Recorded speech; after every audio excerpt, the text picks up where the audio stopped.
करेगा हर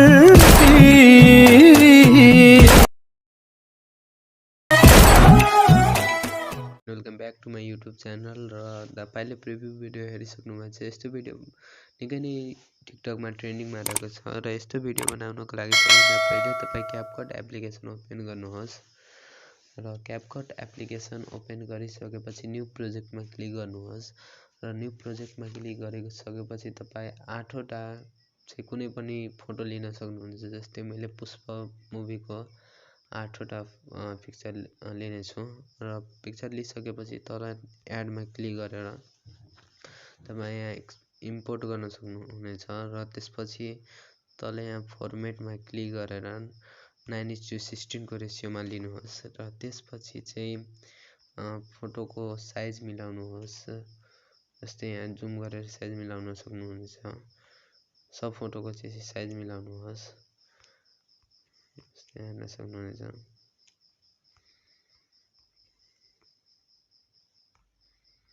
र त्यस साइज मिलिसकेपछि त्यसपछि सेकेन्ड मिलाउन सक्नुहुनेछ हेर्न सक्नुहुन्छ।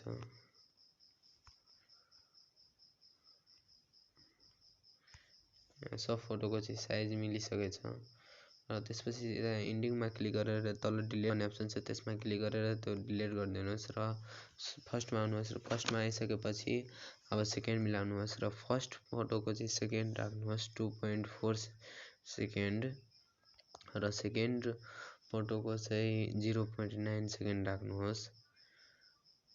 जस्तै हेर्न सक्नुहुन्छ मैले राखिसकेँ र थर्ड फोटोको चाहिँ 1.3 सेकेन्ड राख्नुहोस् र फोर्थ फोटोको चाहिँ 1.2 सेकेन्ड राख्नुहोस्।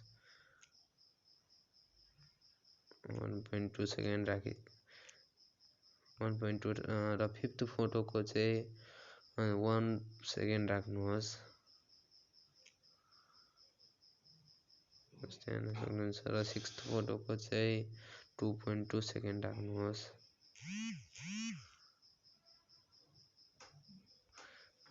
र सेभेन्थ फोटोको चाहिँ 2.2 सेकेन्ड र लास्ट फोटोको पनि 2.2 सेकेन्ड नै राख्नुहोस् र त्यसपछि फर्स्टमा आउनुहोस् र त्यसपछि एनिमेसन राख्नुहोस् फोटोहरुमा।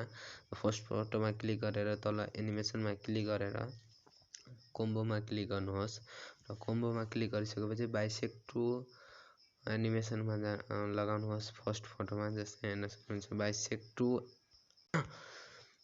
बाइसेक्ट टु एनिमेसन मैले लगाइसकेँ र त्यसपछि सेकेन्ड फोटोमा क्लिक गर्नु। सेकेन्ड फोटोमा चाहिँ वेब एन्ड स्लाइड यहाँ तपाईँ हेर्न सक्नुहुन्छ फर्स्टमा छ त्यो एनिमेसन लगाउनुहोस् र थर्ड फोटोमा चाहिँ क्लिक गरेर चाहिँ इनमा क्लिक गरेर त्यसपछि थर्ड फोटोमा चाहिँ स्विन बटम राइट जुन चाहिँ लास्टमा छ त्यो लगाउनुहोस् र ड्युरेसन फुल गरिदिनुहोस्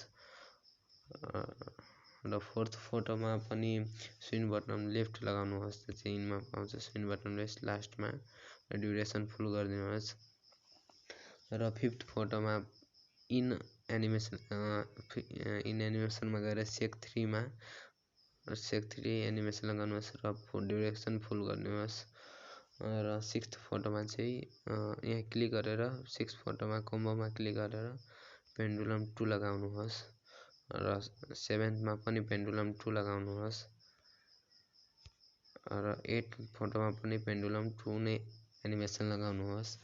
त्यसपछि त्यहाँ राइट क्लिक टिकमा क्लिक गर्नुहोस् र त्यसपछि तल तपाईँ हेर्न सक्नुहुन्छ इफेक्ट भन्ने अप्सन छ इफेक्टमा क्लिक गर्नुहोस् र इफेक्टमा क्लिक गरिसकेपछि तपाईँ तल हेर्न सक्नुहुन्छ भिडियो इफेक्ट भन्ने अप्सन छ त्यसमा क्लिक गर्नुहोस् र त्यसमा क्लिक गरिसकेपछि तपाईँ धेरै नै अप्सन हेर्न सक्नुहुनेछ। त्यसबाट मोडमा क्लिक गर्नुहोस् र मोडमा क्लिक गरिसकेपछि मेट्रोइड भन्ने एउटा अप्सन छ त्यसमा क्लिक गर्नुहोस्। त्यसमा क्लिक गरिसकेपछि तपाईँ फोटो अनुसारको कपी पेस्ट गरेर मिलाउन सक्नुहुन्छ। जस्तै हेर्न सक्नुहुन्छ फोटो अनुसारको मिलाउनुहोस्। जस्तै यो फोटोमा जतिको फोटो हुन्छ त्यति सेकेन्ड मात्र मिलाउनुहोस् त्योभन्दा न बढी न कम नत्र भिडियो बिग्रिन सक्छ। लास्टमा हेर्न सक्नुहुन्छ